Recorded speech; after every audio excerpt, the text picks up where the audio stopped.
back, America. We have a special guest, the former Prime Minister of Israel. Hopefully, people know where I stand on this. The future Prime Minister of Israel, Benjamin Netanyahu, has a fantastic book out, Bibi My Story. This is his first exclusive interview, and we're actually giving the Prime Minister time to talk about it. Everything you hear us discussing is actually in the book in an expanded way. It's very, very intriguing.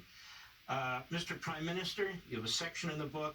Actually, throughout the book, you talk about power. You talk about leadership, what it takes. You talk about this iron triangle, hard power, soft power. What do you mean by all that? Look, we live in a very troubled world, a world in crisis. The crisis in Ukraine can, roll out in ominous ways.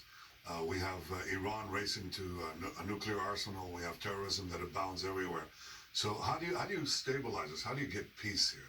Now, there are those who believe that the way to do that is through soft power. That is, that the superiority of our values, our commitment to democracy, to morality, and so on, will overcome will assure that the arc of history, as Martin Luther King had said, bends towards justice.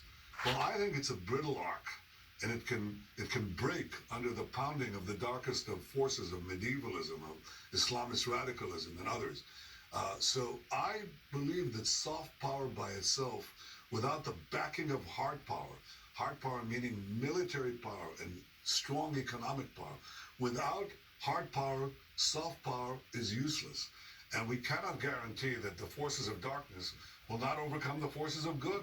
I mean, Lincoln spoke about the better angels of our nature in his famous speech, but he had to defeat the Confederacy in one of the bloodiest battles of wars of American history to give those angels an opportunity. You need hard power. If there's one lesson in the world today, you understand, is that free democratic countries have to be strong and have to have the leadership to apply strength judiciously, but to apply it against those that seek our destruction or the destruction of our way of life. So I devoted a good part of my life to ensuring that Israel, the country of the Jewish people, who didn't have any power for centuries and were massacred, pogromed, exiled, leading to the worst massacre of the wall, the Holocaust, that we would never be defenseless and that we would have the power. The problem was, you need an army. Everybody understood that. But the other problem is that F-35, submarines, drones, intelligence, cyber, it all costs money. Where do you get the money? The only way that you get the money, in my view, was not through high-tax socialist economy that Israel had, was to transform it through a free market revolution into a capitalist economy. And I devoted much of my time as finance minister, I served in that capacity as well, and prime minister, to effect a free market revolution in Israel, not only because I believe in it, but because it was the indispensable instrument to give Israel the means to shore up its military, its intelligence, its cyber capabilities. And what happened was that the combination of Israeli civilian technology, which is outstanding, and Israeli military technology, which is outstanding, gave us a third power, which is diplomatic power. Countries started coming to Israel because they needed us. We didn't have to go to them because we needed them. That placed Israel, just had its rise on the ladder of the nations. And we are ranked, I don't know if you know this, but Israel's GDP, because of the free market reforms that I enacted, has just surpassed Britain, France, Japan, Canada, and most recently Germany, because free markets work. And we are ranked by the University of Pennsylvania poll that ranks 20,000 opinion leaders in many countries consistently between 2015 and 2020. Israel, with 0.1% of the world's population, is ranked number 8 in the world powers. That tells you that this thing works. So that's what I did.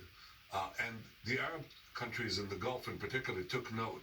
And when they saw Israel strong militarily, standing up to Iran, strong economically, with civilian technology that they want for their peoples, that was really what produced I would say, the foundation for the historic Abraham Accords, the 4 peace treaties that we had with Arab states. And of course, President Trump's team and the president himself helped finish that. But you should know that the meetings that I had with the Gulf leaders, and I write this in the book, took place after I gave the speech in 2015 in the U.S. in a joint session of Congress against the Iran deal. That's when we got the phone calls.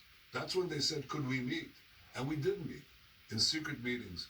And that really produced the foundation of the historic peace accords. Peace through strength, the iron triangle of strength. In fact, Milton Friedman noticed you back in 2005. We know who Milton Friedman is here. And he said, among other things, that Israel was a socialist state. And he said, and until it stops becoming a socialist state, it's not going to succeed. And it's not going to succeed economically and in so many other ways. He said it certainly has the capacity. And he says, fortunately, Finance Minister Benjamin Netanyahu, who specialized in economic issues, understands the problem and is willing to use his political capital to bring a solution. That's way back in 2005. You also, you went to MIT. You are highly educated here in the United States, as a matter of fact. And I want to pursue some of this when we come back, your experiences in the United States. And I want the American people to know that you also served in the most special of special forces in Israel, as did your brother, Yoni. And I want to talk about that a little bit as well. The book is Bibi My Story. I want to encourage you to get a copy of this. You can get it at bbmystory.com, bbmystory.com, or amazon.com. It comes out on Tuesday. This is his first exclusive interview. We'll be right back.